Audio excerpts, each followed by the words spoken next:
오늘은 매일 아침 자녀를 위해 어떤 기도를 해야 할지 알아보려고 합니다. 목사인 저도 한때 제 아이들의 이름을 부르는 게 두려웠습니다. 민준아 하고 부르면 돌아올 대답이 무엇일지, 그 눈빛이 어떨지 알기 때문이었습니다. 새벽 5시 30분, 아이 방문 앞에서 손잡이를 잡은 채 10분을 서 있던 그날 아침, 저는 제가 목사 이전에 실패한 아버지라는 걸 인정해야 했습니다.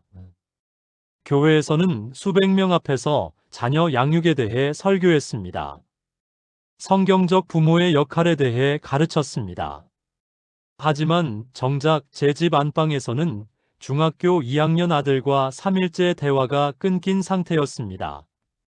아빠는 교회 사람들한테만 관심 있잖아요. 일주일 전 저녁 민준이가 던진 그 말이 가슴에 비수처럼 박혀 있었습니다.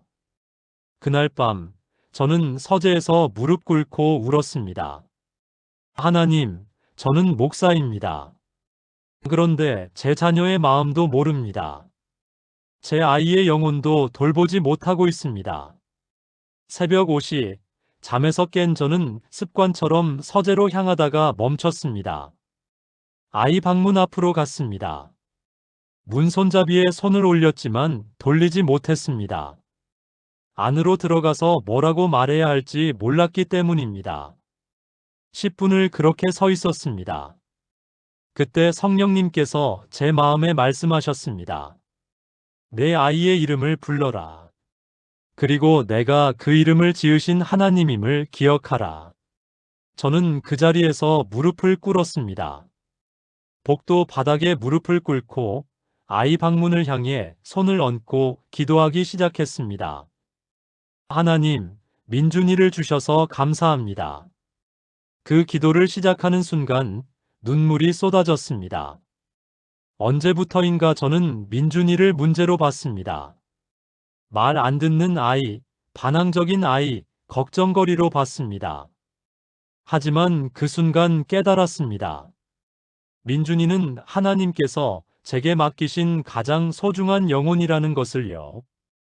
그날 아침부터 시작된 작은 기도 하나가 우리 가정을 완전히 바꿔놓았습니다.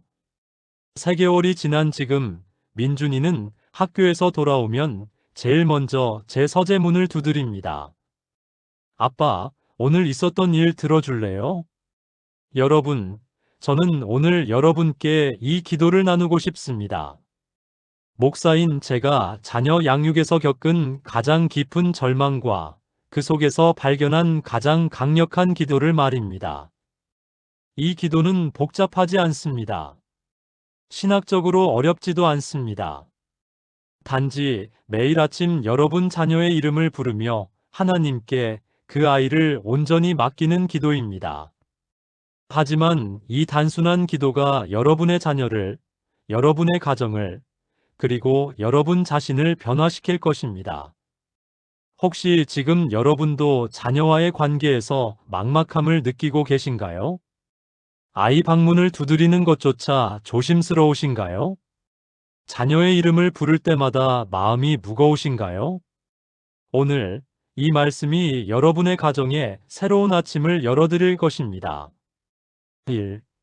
이름 부르기의 신학적 의미. 여러분, 성경에서 하나님이 가장 먼저 하신 일이 무엇인지 아십니까? 창조하신 모든 것에 이름을 지어주신 것입니다. 창세기 1장을 보면 하나님은 빛을 낮이라 부르시고 어둠을 밤이라 부르셨습니다. 궁창을 하늘이라 부르시고 마른 땅을 땅, 모인 물을 바다라 부르셨습니다. 단순히 이름만 지으신 게 아닙니다. 그 이름을 부르심으로 각각의 정체성과 목적을 선포하신 것입니다. 이사야 43장 1절에서 하나님은 이렇게 말씀하십니다. 야곱아, 너를 창조하신 여호와께서 지금 말씀하시느니라. 이스라엘아, 너를 지으신 이가 말씀하시느니라.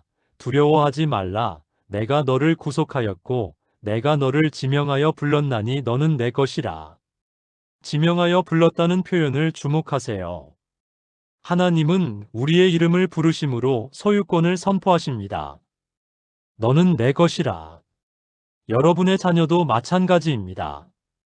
그 아이의 이름을 지은 것은 여러분일 수 있지만 그 이름에 영원한 의미를 부여하신 분은 하나님이십니다. 여러분이 자녀의 이름을 부를 때 단순히 주의를 끌기 위해 부르는 게 아닙니다. 그 아이가 하나님의 자녀임을, 하나님께 속한 존재임을, 하나님의 목적을 가진 존재임을 선포하는 것입니다. 제가 민준이 방문 앞에서 깨달은 것이 바로 이것이었습니다. 저는 그동안 민준이를 제 기준으로 평가했습니다. 말 잘 듣는 아들, 공부 잘하는 아들, 목사 아들답게 행동하는 아들을 원했습니다. 그러다 보니 민준이라는 이름을 부를 때마다 그 뒤에 붙는 말들이 있었습니다. 민준아, 왜 숙제를 안 했어? 민준아, 교회에서 그렇게 행동하면 어떡해? 민준아, 네가 목사 아들인데. 이름 뒤에 항상 요구와 실망이 따라왔습니다. 그런데 그날 아침 하나님께서 제게 가르쳐 주신 것은 이것이었습니다. 민준이라는 이름 자체를 축복으로 불러주라는 것이었습니다. 조건 없이, 기대 없이, 그저 그 이름이 하나님께 속한 이름임을 선포하라는 것이었습니다. 누가복음 1장에서 천사가 사가랴에게 나타나 말합니다. 내 아내 엘리사벳이 내게 아들을 낳아주리니 그 이름을 요한이라 하라. 그리고 13절에서 이렇게 말합니다. 그가 주 앞에서 큰 자가 되며 이름이 먼저 주어지고 그 이름 안에 이미 하나님의 계획이 담겨 있었습니다. 여러분의 자녀도 마찬가지입니다. 그 아이의 이름 안에 이미 하나님의 계획이 담겨 있습니다. 여러분이 매일 아침 그 이름을 부를 때 하나님의 계획을 활성화시키는 것입니다. 민수기 6장 27절은 이렇게 말합니다. 그들은 이같이 내 이름으로 이스라엘 자손에게 축복할지니 내가 그들에게 복을 주리라. 이름을 부르는 것은 축복의 통로입니다. 여러분이 자녀의 이름을 하나님의 이름으로 부를 때 하나님께서 친히 그 아이에게 복을 주십니다. 그래서 저는 여러분께 권합니다. 오늘부터 자녀의 이름을 다르게 불러보세요. 단순히 주의를 끌기 위해서가 아니라 그 아이가 하나님의 자녀임을 선포하며 불러보세요. 이름 뒤에 요구나 명령을 붙이지 말고 그저 그 이름 자체를 축복으로 불러보세요. 수진아, 너는 하나님의 딸이야. 준호야, 너는 하나님께 속한 아들이야. 이렇게 이름을 부를 때 그 아이의 정체성이 바로 서기 시작합니다. 하나님, 오늘 제가 제 자녀의 이름을 부를 때 그것이 단순한 호칭이 아니라 하나님의 소유권 선포임을 깨닫게 하소서. 제 아이의 이름 안에 담긴 하나님의 계획을 보게 하시고 그 이름을 축복으로 부를 수 있게 하소서. 제 기대와 요구가 아닌 하나님의 사랑으로 그 이름을 부르게 하소서. 예수님의 이름으로 기도합니다. 아멘. 여러분, 이름은 그저 식별기호가 아닙니다. 이름은 정체성이고 소명이고 축복입니다. 오늘부터 여러분 자녀의 이름을 하나님의 축복으로 불러주세요. 아침 기도의 영적 권세. 왜 하필 아침일까요? 왜 하나님은 우리에게 아침에 기도하라고 하실까요? 시편 5편 3절에서 다윗은 이렇게 고백합니다. 여호와여 아침에 주께서 나의 소리를 들으시리니 아침에 내가 주께 기도하고 바라리이다. 아침은 하루의 시작이기 때문입니다. 아침은 모든 것이 새롭게 시작되는 시간입니다. 예레미야해가 3장 22, 23절은 이렇게 말합니다. 여호와의 인자와 긍휼이 무궁하심으로 우리가 진멸되지 아니함이니이다. 이것들이 아침마다 새로우니 주의 성실하심이 크시도다. 하나님의 긍휼은 아침마다 새롭습니다. 어제의 실패가 있어도, 어제의 좌절이 있어도 아침이 되면 하나님의 긍휼이 새롭게 임합니다. 그래서 아침 기도는 단순히 하루를 시작하는 의식이 아닙니다. 아침 기도는 하나님의 새로운 긍휼을 받아내는 시간입니다. 제가 민준이를 위해 아침마다 기도하기 시작했을 때 놀라운 일이 일어났습니다. 첫 주는 아무 변화가 없었습니다. 민준이는 여전히 방문을 잠그고 저와 눈도 마주치지 않았습니다. 하지만 저는 매일 아침 5시 30분 아이 방문 앞에 무릎 꿇었습니다. 하나님, 민준이를 주셔서 감사합니다. 오늘 하루도 민준이를 주의 손에 맡깁니다. 둘째 주가 되자 제 마음이 먼저 변하기 시작했습니다. 민준이를 볼 때 짜증이 아니라 연민이 생겼습니다. 아이가 말대꾸를 해도 화가 나지 않고 이 아이가 지금 무엇 때문에 힘든 걸까 하는 마음이 들었습니다. 셋째 주 민준이의 표정이 조금씩 부드러워지기 시작했습니다. 학교에서 돌아와서 부엌에 들렀을 때 제가 민준아, 학교 어땠어? 하고 물었더니 그냥요 하고 대답했습니다. 그냥요라는 대답이 그렇게 반가울 수가 없었습니다. 한 달이 지났을 때 민준이가 저녁 식사 중에 먼저 말을 걸어왔습니다. 아빠, 오늘 수학 시험 봤는데요. 그날 밤 저는 또 울었습니다. 기쁨의 눈물이었습니다. 마가복음 1장 35절을 보면 예수님께서도 새벽 기도를 하셨습니다. 새벽 아직도 밝기 전에 예수께서 일어나 나가 한적한 곳으로 가사 거기서 기도하시더니 예수님께서 새벽에 기도하신 이유는 무엇일까요? 하루를 하나님의 뜻으로 시작하시기 위함이었습니다. 사람들의 요구와 기대로 하루를 시작하시는 게 아니라 하나님 아버지와의 교제로 하루를 시작하신 것입니다. 여러분도 마찬가지입니다. 자녀를 위한 아침 기도는 그 아이의 하루를 하나님의 손에 맡기는 행위입니다. 아이가 학교에서 겪을 일들을, 친구들과의 관계를, 선생님과의 관계를, 모든 것을 미리 하나님께 의뢰하는 것입니다. 잠언 3장 5, 6절은 이렇게 말합니다. 너는 마음을 다하여 여호와를 신뢰하고 내 명철을 의지하지 말라. 너는 범사에 그를 인정하라. 그리하면 내 길을 지도하시리라. 아침 기도는 범사에 하나님을 인정하는 구체적인 방법입니다. 하루가 시작되기 전에 그 하루의 모든 일을 하나님께 먼저 드리는 것입니다. 그렇게 할 때 하나님께서 우리 자녀의 길을 지도하십니다. 어떤 분은 이렇게 말씀하실 수 있습니다. 목사님, 저는 새벽에 일어나는 게 너무 힘들어요. 괜찮습니다. 꼭 새벽 5시일 필요는 없습니다. 중요한 것은 시간이 아니라 우선순위입니다. 하루 중 가장 먼저 여러분의 자녀를 하나님께 맡기는 것입니다.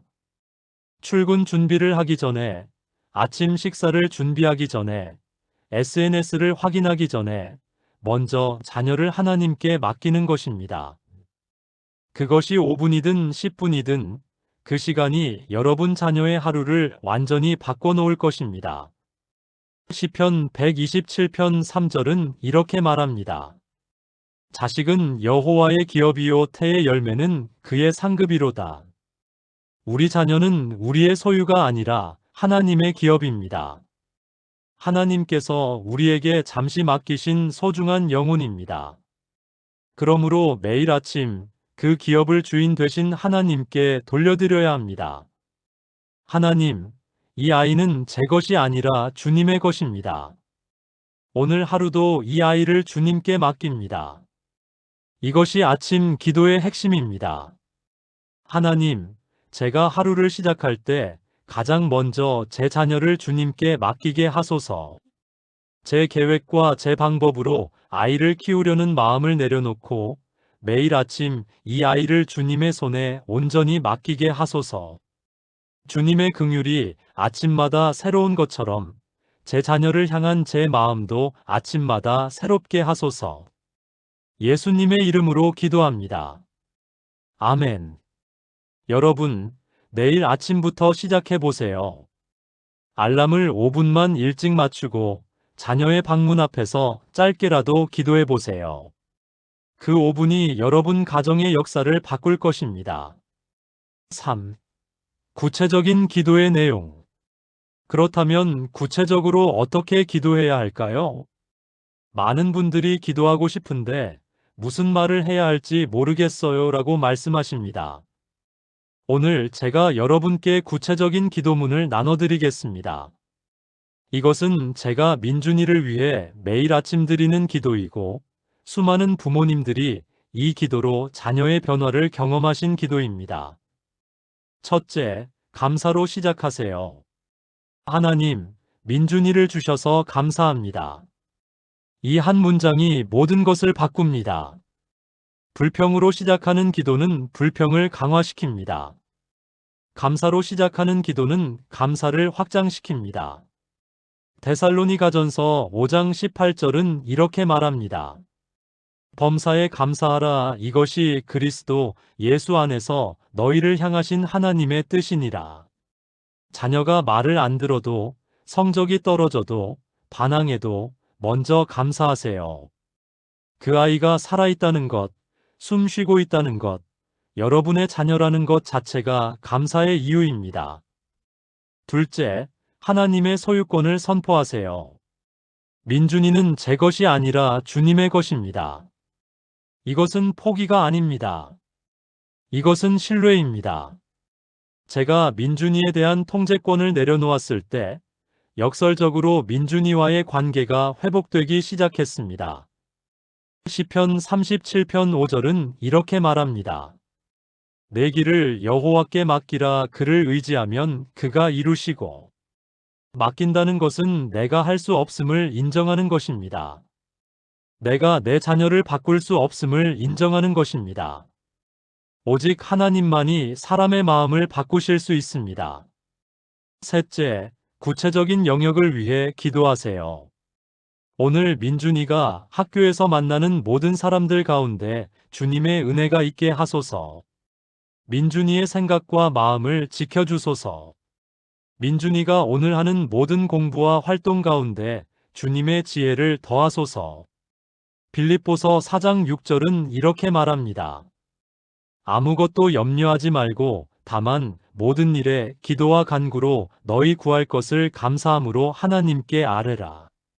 모든 일이라고 했습니다. 사소한 것까지 다 기도하라는 것입니다. 자녀의 친구 관계, 시험, 선생님과의 관계, 점심시간, 쉬는 시간, 모든 것을 구체적으로 기도하세요. 제가 민준이를 위해 기도할 때 이렇게 기도합니다. 하나님, 민준이를 주셔서 감사합니다. 민준이는 제 것이 아니라 주님의 아들입니다. 오늘 민준이가 학교에서 친구들과 좋은 대화를 나누게 하소서. 수업 시간에 집중할 수 있게 하시고 선생님들께 존중받는 학생이 되게 하소서. 민준이의 마음을 지켜주시고 나쁜 생각이 들어오지 못하게 하소서. 민준이가 오늘 하는 모든 일 가운데 주님의 지혜와 능력이 함께하게 하소서. 이 기도를 드리는데 2분도 걸리지 않습니다. 하지만 이 2분의 기도가 민준이의 하루를 완전히 바꿔놓습니다. 넷째, 축복으로 마무리하세요. 민수기 6장 24, 26절에 아론의 축복을 선포하세요. 여호와는 민준이에게 복을 주시고 민준이를 지키시기를 원하며 여호와는 그의 얼굴을 민준이에게 비추사 은혜 베푸시기를 원하며 여호와는 그 얼굴을 민준이에게 드사 평강 주시기를 원합니다. 이것은 단순한 소망이 아닙니다. 이것은 하나님의 약속을 선포하는 것입니다. 27절을 보세요. 그들은 이같이 내 이름으로 이스라엘 자손에게 축복할지니 내가 그들에게 복을 주리라. 하나님께서 친히 복을 주시겠다고 약속하셨습니다. 여러분이 이 축복을 선포할 때 하나님께서 친히 여러분의 자녀에게 복을 주십니다. 다섯째, 예수님의 이름으로 기도를 마무리하세요. 요한복음 14장 13, 14절에서 예수님은 이렇게 말씀하십니다. 너희가 내 이름으로 무엇을 구하든지 내가 행하리니 이는 아버지로 하여금 아들로 말미암아 영광을 받으시게 하려 함이라. 내 이름으로 무엇이든지 내게 구하면 내가 행하리라. 예수님의 이름으로 기도할 때 그 기도는 능력이 있습니다. 예수님의 이름은 하늘과 땅의 모든 권세가 담긴 이름입니다. 그 이름으로 우리 자녀를 위해 기도할 때 하늘의 능력이 우리 자녀에게 임합니다. 이 5단계를 기억하세요. 감사, 소유권 선포, 구체적 기도, 축복 선포, 예수님의 이름으로 마무리. 이 패턴대로 매일 아침 3분만 기도해 보세요. 처음에는 어색할 수 있습니다. 하지만 일주일만 계속하면 자연스러워집니다. 한 달이 지나면 이 기도 없이는 하루를 시작할 수 없게 됩니다. 3개월이 지나면 자녀에게서 변화가 보이기 시작합니다.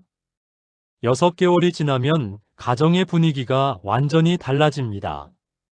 하나님, 제가 제 자녀를 위해 무엇을 기도해야 할지 알게 하소서. 감사로 시작하고 주님의 소유권을 인정하며 구체적으로 기도하고 축복으로 마무리하는 기도를 매일 드릴 수 있게 하소서. 이 기도를 통해 제 자녀의 삶에 하늘의 능력이 임하게 하소서. 예수님의 이름으로 기도합니다. 아멘. 여러분, 이 기도문을 휴대폰에 메모해 두세요. 처음 며칠은 보면서 기도하세요. 곧 자연스럽게 여러분의 입에서 나오게 될 것입니다. 4. 기도의 타이밍과 자녀의 발달 단계. 어떤 분은 이렇게 질문하실 수 있습니다. 목사님, 제 아이는 아직 어린데 이 기도가 효과가 있을까요? 또 어떤 분은 제 자녀는 이미 대학생인데 지금 시작해도 늦지 않을까요? 라고 물으실 수 있습니다. 오늘 제가 분명하게 말씀드립니다. 기도에는 너무 이르다도 없고 너무 늦었다도 없습니다. 잠언 22장 6절은 이렇게 말합니다. 마땅히 행할 길을 아이에게 가르치라. 그리하면 늙어도 그것을 떠나지 아니하리라. 이 말씀은 어릴 때만이라고 하지 않았습니다. 마땅히 행할 길을 가르치라고 했습니다. 그리고 그 가르침은 부모의 말보다 부모의 기도를 통해 더 강력하게 전달됩니다. 제가 목회하면서 만난 한 어머니의 이야기를 나누겠습니다. 그분의 아들은 생후 6개월이었습니다. 아직 말도 못하고 기어다니기만 하는 아기였습니다. 그 어머니가 제게 물었습니다. 목사님, 제 아기는 아직 아무것도 모르는데 기도해도 될까요? 저는 이렇게 대답했습니다. 사모님, 그 아기가 아무것도 모른다고 생각하십니까? 그 아이의 영은 살아있고 하나님의 음성을 듣습니다. 누가복음 1장을 보면 놀라운 장면이 나옵니다. 마리아가 엘리사벳을 찾아갔을 때 엘리사벳의 태안에 있던 아기 요한이 뛰놀았습니다. 41절입니다. 엘리사벳이 마리아가 무난함을 들음에 아이가 복중에서 뛰노는지라. 태아도 영적인 것을 감지합니다. 하물며 태어난 아기는 어떻겠습니까? 그 어머니는 그날부터 매일 아침 아기 침대 옆에서 기도하기 시작했습니다. 하나님, 지훈이를 주셔서 감사합니다. 지훈이는 주님의 아들입니다. 6개월 된 아기에게 무슨 변화가 있겠느냐고 생각하실 수 있습니다. 하지만 1년 후 그 어머니가 제게 간증했습니다. 목사님, 신기한 게요. 제가 기도할 때마다 아기가 평안해지는 게 느껴져요. 울다가도 제가 기도하면 잠잠해져요. 지금 그 아이는 7살이 되었고 또래 아이들보다 정서적으로 안정되어 있으며 예배당에서 가장 집중을 잘하는 아이가 되었습니다. 반대로 이미 성인이 된 자녀를 위해 기도하는 것은 어떨까요? 저는 70대 어머니를 상담한 적이 있습니다. 40대 아들이 사업 실패 후 알코올 중독에 빠졌다고 했습니다. 그 어머니는 울면서 말했습니다. 목사님, 이제 늦었죠? 제가 어릴 때 더 기도했어야 했는데. 저는 그 어머니의 손을 잡고 말했습니다. 사모님, 하나님 앞에서 늦은 것은 없습니다. 지금이라도 시작하십시오. 그 어머니는 그날부터 매일 새벽 5시에 일어나 아들을 위해 기도하기 시작했습니다. 하나님, 정훈이를 주셔서 감사합니다. 정훈이는 제 아들이지만 주님의 아들입니다. 3개월이 지났을 때 아들이 스스로 중독치료센터에 가겠다고 했습니다. 6개월이 지났을 때 아들이 술을 끊고 새 직장을 구했습니다. 1년이 지난 지금 그 아들은 교회에 나오며 봉사하고 있습니다. 시편 103편 17절은 이렇게 말합니다. 여호와의 인자하심은 자기를 경외하는 자에게 영원부터 영원까지 이르며 그의 의는 자손의 자손에게 이르리니. 하나님의 인자하심은 세대를 넘어 흐릅니다. 지금 기도를 시작하면 그 기도는 여러분의 자손의 자손에게까지 영향을 미칩니다. 자녀의 나이별로 기도의 초점을 조금씩 다르게 할 수 있습니다. 영유아기에는 건강과 안전, 그리고 하나님의 사랑을 느끼게 해달라고 기도하세요. 하나님, 이 아이가 건강하게 자라게 하시고 주님의 사랑 안에서 안전하게 보호되게 하소서. 학령기에는 학교 생활, 친구 관계, 학습 능력을 위해 기도하세요. 하나님, 이 아이가 학교에서 좋은 친구를 만나게 하시고 배움의 즐거움을 알게 하소서. 청소년기에는 정체성 확립, 진로 결정, 유혹으로부터의 보호를 위해 기도하세요. 하나님, 이 아이가 자신이 누구인지 알게 하시고 주님이 주신 꿈을 발견하게 하소서. 성인기에는 독립, 직업, 배우자, 신앙의 성숙을 위해 기도하세요. 하나님, 이 아이가 주님 안에서 성숙한 믿음의 사람이 되게 하소서. 하지만 이것은 단지 가이드일 뿐입니다. 가장 중요한 것은 나이가 아니라 여러분의 간절함입니다. 사무엘상 1장에서 한나는 아직 태어나지도 않은 아들을 위해 기도했습니다. 그리고 그 기도의 결과로 사무엘이 태어났고, 사무엘은 이스라엘의 위대한 선지자가 되었습니다. 모세의 어머니 요게벳은 갓난아기 모세를 위해 기도했고, 그 기도가 모세를 이스라엘의 해방자로 만들었습니다. 디모데의 외할머니 로이스와 어머니 유니게는 어린 디모데를 위해 기도했고, 그 기도가 디모데를 위대한 사도 바울의 동역자로 만들었습니다. 여러분의 자녀가 지금 몇 살이든 어떤 상황이든 오늘부터 기도를 시작하세요. 하나님, 제 자녀를 위해 기도하기에 너무 이르거나 너무 늦은 때는 없다는 것을 믿습니다. 지금 이 순간부터 제 자녀를 위해 매일 기도하는 부모가 되게 하소서. 자녀의 나이와 상황에 맞게 구체적으로 기도할 수 있는 지혜를 주소서. 예수님의 이름으로 기도합니다. 아멘. 여러분, 오늘이 바로 시작할 때입니다. 내일을 기다리지 마세요. 지금, 이 순간부터 여러분 자녀를 위한 기도의 여정을 시작하세요. 5. 기도 응답의 신호들. 기도를 시작하면 궁금해집니다. 정말 하나님께서 들으시는 걸까? 언제쯤 변화가 보일까? 오늘 제가 기도 응답의 신호들을 나눠드리겠습니다. 이것을 알면 여러분은 하나님께서 일하고 계심을 확신할 수 있습니다. 첫 번째 신호는 부모인 여러분의 마음이 먼저 변합니다. 이것이 가장 먼저 나타나는 응답입니다. 에스겔 36장 26절에서 하나님은 이렇게 약속하십니다. 또 새 영을 너희 속에 두고 새 마음을 너희에게 주되 너희 육신에서 굳은 마음을 제거하고 부드러운 마음을 줄 것이며. 제가 민준이를 위해 기도하기 시작했을 때 첫 주 동안 민준이는 전혀 변하지 않았습니다. 하지만 저는 변했습니다. 민준이를 볼 때 짜증 대신 안타까움이 생겼습니다. 아이의 반항이 나쁜 것이 아니라 도움을 요청하는 신호로 보이기 시작했습니다. 이것이 첫 번째 응답입니다.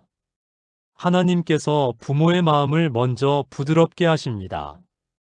여러분이 자녀를 보는 시각이 바뀌기 시작한다면 그것이 하나님께서 일하고 계신다는 증거입니다.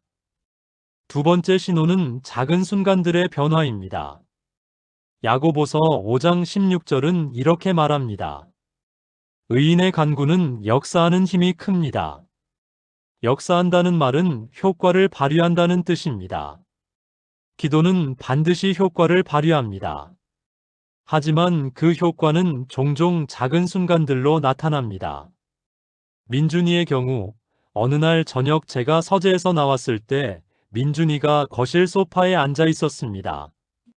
평소 같으면 자기 방으로 들어가 버렸을 텐데 그날은 소파에 앉아 있었습니다. 저는 슬쩍 옆에 앉았습니다. 아무 말도 하지 않았습니다. 그냥 5분 정도 함께 앉아 있었습니다. 그게 다였습니다. 하지만 그것이 변화의 시작이었습니다. 다음 날도 민준이는 제가 서재에서 나오는 시간에 거실에 있었습니다. 일주일 후에는 먼저 말을 걸어왔습니다. 아빠, 이거 봐봐요. 작은 순간들이 쌓여서 큰 변화가 됩니다. 여러분 자녀가 평소와 조금 다른 모습을 보인다면 그것을 지나치지 마세요. 그것이 하나님께서 일하고 계신다는 신호입니다. 세 번째 신호는 예상치 못한 고백이나 질문입니다. 잠언 16장 1절은 이렇게 말합니다. 마음의 경영은 사람에게 있어도 말의 응답은 여호와께로부터 나오느니라. 기도하는 부모에게는 자녀의 입에서 예상치 못한 말이 나옵니다. 한 어머니가 딸을 위해 한 달간 기도했습니다. 고등학교 3학년 딸이 대학 입시 스트레스로 힘들어하고 있었습니다. 어느 날 저녁 딸이 갑자기 말했습니다. 엄마, 나 요즘 교회 가고 싶어.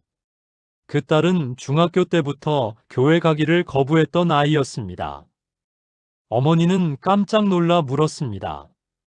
갑자기 왜? 딸이 대답했습니다. 모르겠어. 그냥 가고 싶어. 이것이 기도의 응답입니다. 하나님께서 자녀의 마음에 직접 역사하셔서 그런 생각을 넣어주신 것입니다. 여러분의 자녀가 갑자기 하나님에 대해 질문하거나 교회에 대해 긍정적으로 말하거나 자신의 내면을 털어놓는다면 그것이 하나님께서 일하고 계신다는 증거입니다. 네 번째 신호는 주변 환경의 변화입니다. 로마서 8장 28절은 이렇게 말합니다. 우리가 알거니와 하나님을 사랑하는 자, 곧 그의 뜻대로 부르심을 입은 자들에게는 모든 것이 합력하여 선을 이루느니라. 기도하는 부모의 자녀에게는 모든 것이 합력하여 선을 이룹니다. 한 아버지가 아들의 친구 관계 때문에 기도했습니다. 아들이 학교에서 나쁜 친구들과 어울리고 있었습니다. 3개월간 매일 아침 기도했습니다. 그런데 갑자기 아들이 전학을 가게 되었습니다. 아버지의 직장이 이전하게 된 것입니다. 새 학교에서 아들은 좋은 친구들을 만났고 완전히 달라졌습니다. 이것이 하나님의 방법입니다. 때로는 직접적으로, 때로는 환경을 통해서 일하십니다. 여러분 자녀 주변의 환경이 갑자기 바뀐다면 그것을 우연으로 보지 마세요. 그것이 여러분의 기도에 대한 하나님의 응답일 수 있습니다. 다섯 번째 신호는 부모와 자녀 사이의 대화 회복입니다. 에베소서 4장 29절은 이렇게 말합니다. 무릇 더러운 말은 너희 입 밖에도 내지 말고 오직 덕을 세우는데 소용되는 대로 선한 말을 하여 듣는 자들에게 은혜를 끼치게 하라. 기도하는 가정에는 대화가 회복됩니다. 말이 부드러워집니다. 서로를 존중하는 대화가 시작됩니다. 제 경우 민준이와 2개월 만에 제대로 된 대화를 나눴을 때가 기억납니다. 아빠, 나 요즘 친구 때문에 고민이 있어. 그 한마디가 얼마나 감사했는지 모릅니다. 민준이가 다시 저를 믿고 자신의 고민을 나누기 시작한 것입니다. 여러분의 자녀가 여러분에게 자신의 이야기를 나누기 시작한다면 그것이 가장 확실한 기도 응답의 신호입니다. 하나님, 제가 자녀를 위해 드리는 기도에 주님께서 응답하고 계심을 믿습니다. 작은 변화들을 민감하게 알아차릴 수 있는 눈을 주시고 그 변화들을 통해 주님의 일하심을 확신하게 하소서. 제 마음의 변화부터 시작하여 자녀의 완전한 변화까지 인내하며 기도하게 하소서. 예수님의 이름으로 기도합니다. 아멘. 여러분, 기도의 응답은 이미 시작되었습니다. 작은 신호들을 놓치지 마세요. 그 신호들이 모여 큰 변화가 됩니다. 6. 기도할 때 피해야 할 실수들. 기도는 강력하지만 잘못된 방법으로 기도하면 효과가 반감됩니다. 오늘 제가 많은 부모님들이 저지르는 기도의 실수들을 나누고 어떻게 하면 올바르게 기도할 수 있는지 말씀드리겠습니다. 첫 번째 실수는 요구와 기도를 혼동하는 것입니다. 하나님, 제 아이가 1등하게 해주세요. 하나님, 제 아이를 의사로 만들어주세요. 이것은 기도가 아니라 요구입니다. 야고보서 4장 3절은 이렇게 경고합니다. 구하여도 받지 못함은 정욕으로 쓰려고 잘못 구하기 때문이라. 우리의 욕심을 하나님께 강요하는 것은 기도가 아닙니다. 진정한 기도는 하나님의 뜻이 이루어지게 하소서입니다. 제가 민준이를 위해 처음 기도할 때도 이런 실수를 했습니다. 하나님, 민준이가 말 잘 듣는 아이가 되게 해주세요. 그런데 하나님께서 제 마음에 말씀하셨습니다. 네가 원하는 것이 아니라 내가 원하는 것을 구하라. 그 후로 저는 이렇게 기도하기 시작했습니다. 하나님, 민준이를 통해 주님의 뜻이 이루어지게 하소서. 그때부터 변화가 시작되었습니다. 두 번째 실수는 불신앙으로 기도하는 것입니다. 하나님, 제 아이를 변화시켜 주세요. 근데 정말 변할까요? 너무 오래 일해왔는데.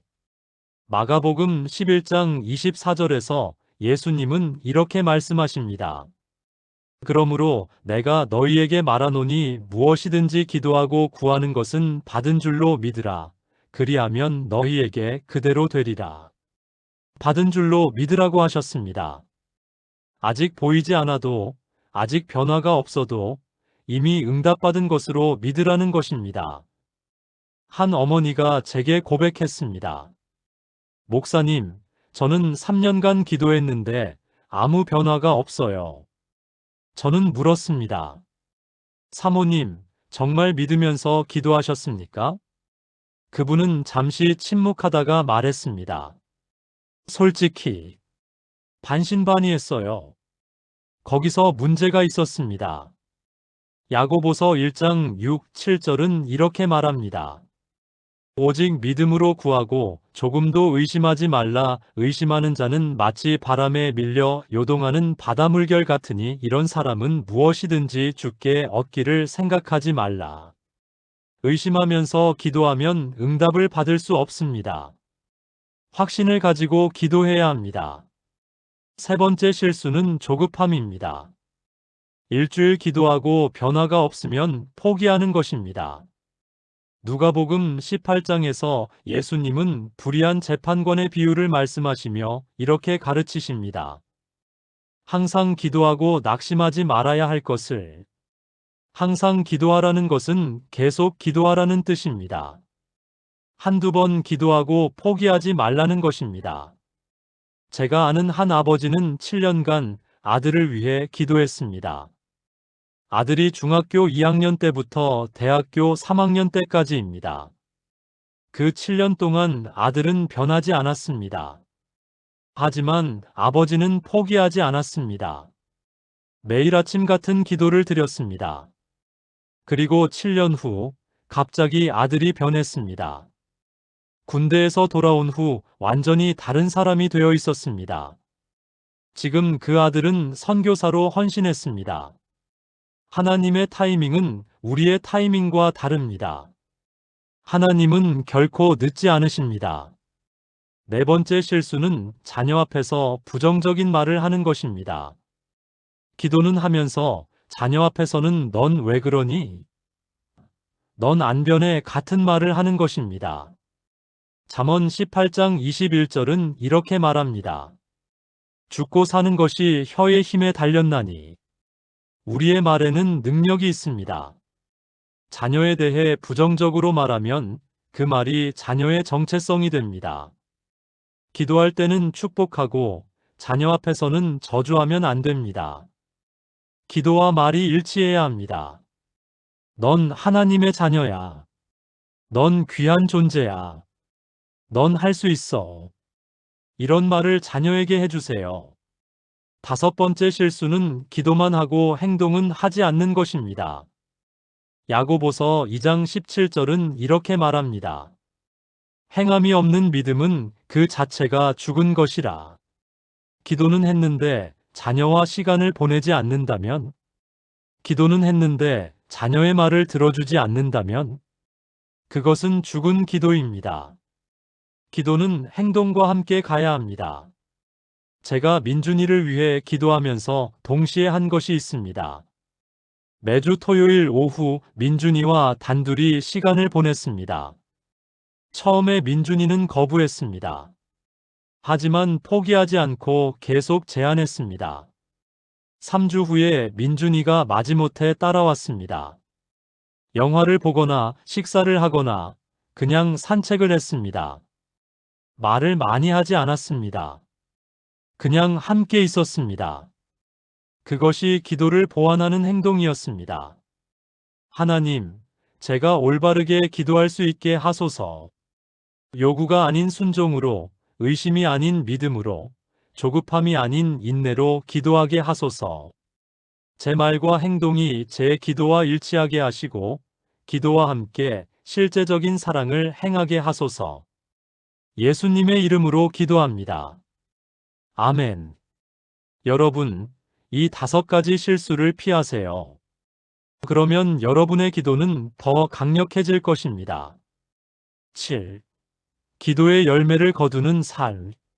마지막으로 가장 중요한 이야기를 나누겠습니다.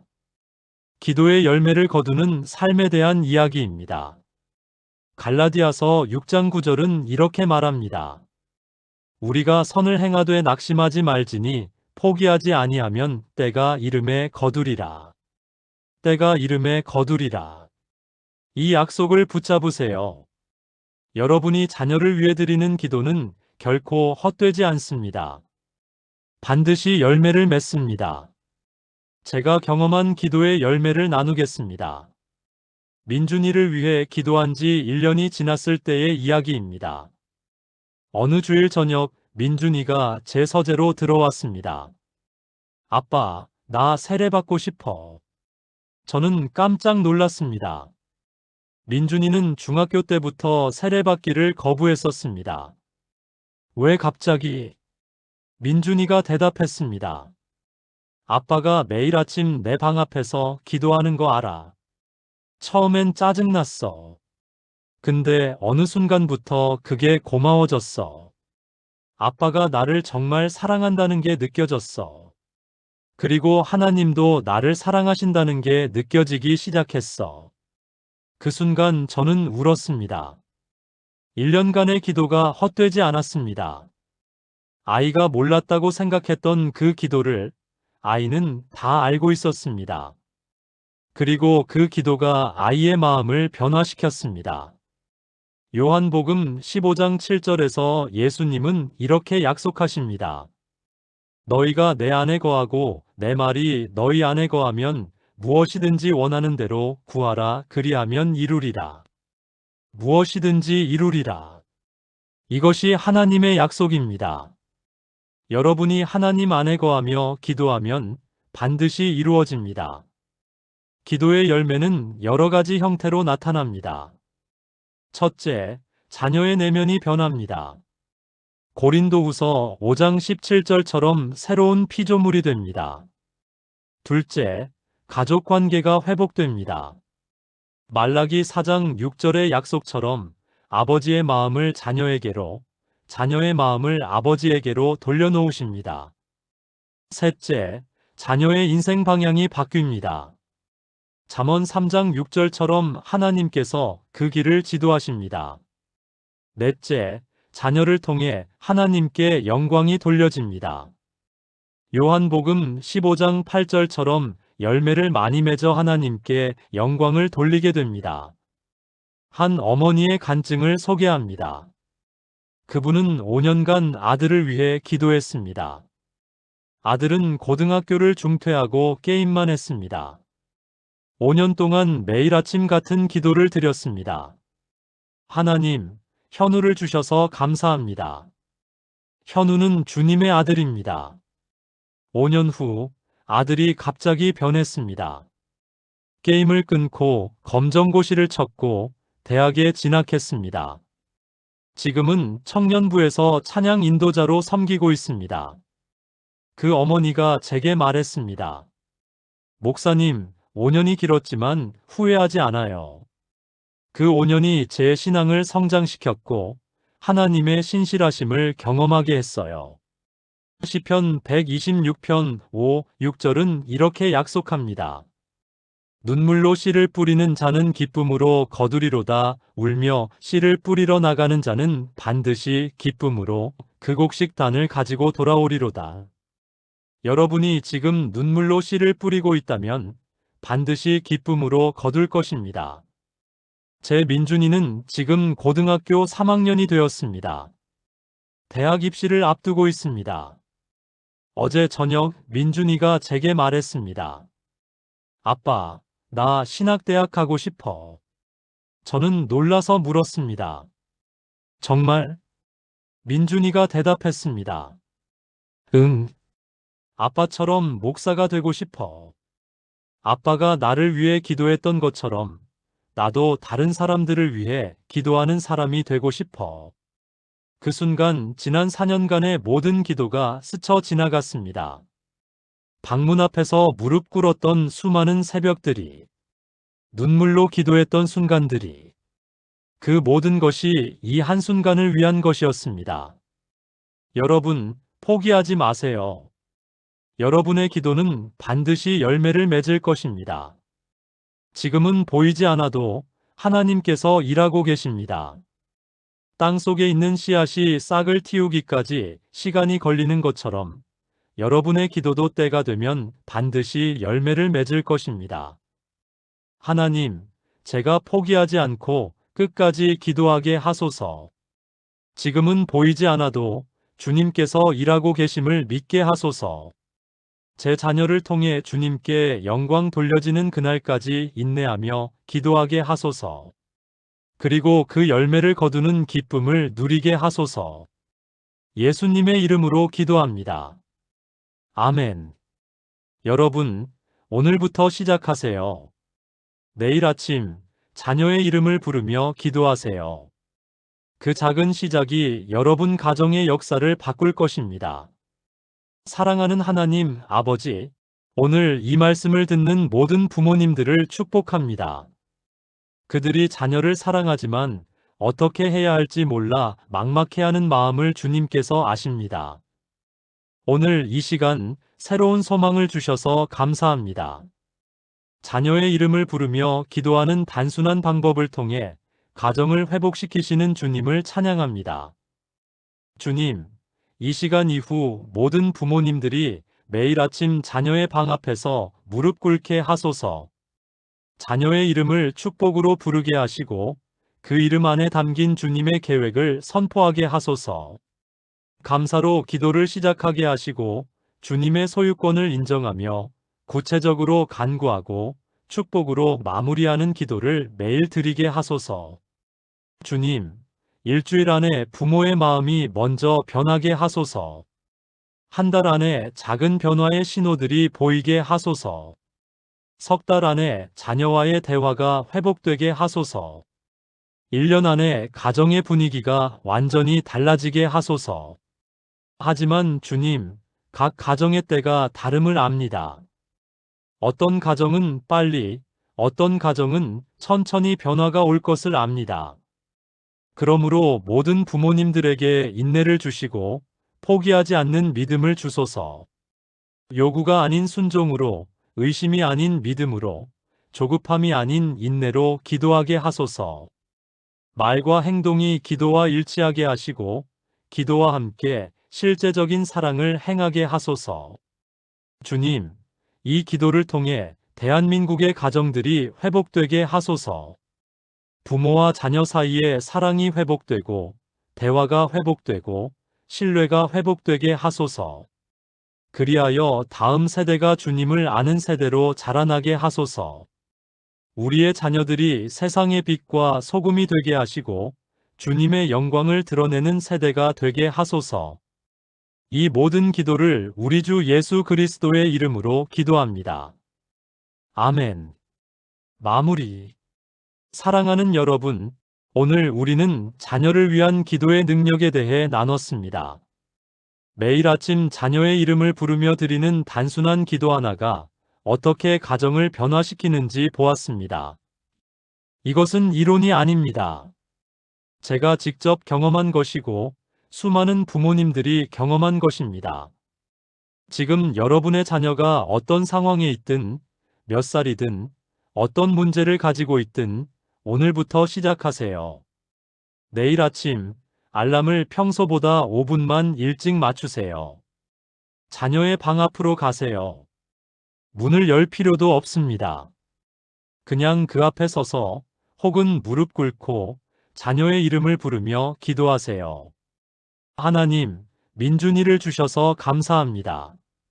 민준이는 제 것이 아니라 주님의 자녀입니다. 오늘 하루도 민준이를 주님의 손에 맡깁니다. 이 간단한 기도로 시작하세요. 익숙해지면 더 구체적으로 기도할 수 있습니다. 하지만 처음에는 이것만으로도 충분합니다. 중요한 것은 시작하는 것입니다. 그리고 계속하는 것입니다. 일주일 후에 변화가 없어도 포기하지 마세요. 한 달 후에도 똑같아 보여도 낙심하지 마세요. 하나님께서 일하고 계십니다. 땅 속에서 씨앗이 싹을 틔우고 있습니다. 곧 그 열매를 보게 될 것입니다. 제가 마지막으로 드리고 싶은 말씀이 있습니다. 여러분은 혼자가 아닙니다. 전국의 수많은 부모님들이 지금 이 순간에도 자녀를 위해 기도하고 있습니다. 새벽마다 자녀의 방 앞에서 무릎 꿇는 부모님들이 계십니다. 눈물로 자녀의 이름을 부르는 부모님들이 계십니다. 여러분도 그 대열에 합류하세요. 함께 기도하는 부모님들이 되세요. 그리고 언젠가 여러분도 오늘 제가 나눈 것처럼 여러분의 간증을 나누게 될 것입니다. 저도 매일 아침 제 아이를 위해 기도했습니다. 그리고 하나님께서 응답하셨습니다. 히브리서 11장 1절은 이렇게 말합니다. 믿음은 바라는 것들의 실상이요 보이지 않는 것들의 증거니. 지금은 보이지 않아도 믿으세요. 여러분의 자녀가 변화될 것을 믿으세요. 여러분의 가정이 회복될 것을 믿으세요. 여러분의 기도가 응답될 것을 믿으세요. 그 믿음으로 내일 아침을 시작하세요. 마지막으로 민수기 6장의 축복으로 여러분을 축복합니다. 여호와는 내게 복을 주시고 너를 지키시기를 원하며 여호와는 그의 얼굴을 내게 비추사 은혜 베푸시기를 원하며 여호와는 그 얼굴을 내게 드사 평강 주시기를 원하노라. 여러분과 여러분의 자녀에게 하나님의 복이 임하기를 축복합니다. 여러분의 가정에 하나님의 은혜가 넘치기를 축복합니다. 여러분의 자녀가 하나님의 사람으로 자라나기를 축복합니다. 오늘 이 말씀이 여러분의 삶에 새로운 시작이 되기를 기도합니다. 내일 아침 여러분의 자녀 이름을 부르며 기도하는 그 순간이 여러분 인생의 가장 아름다운 순간이 되기를 기도합니다. 하나님께서 여러분과 함께 하십니다. 여러분의 기도를 들으십니다. 그리고 반드시 응답하실 것입니다. 감사합니다.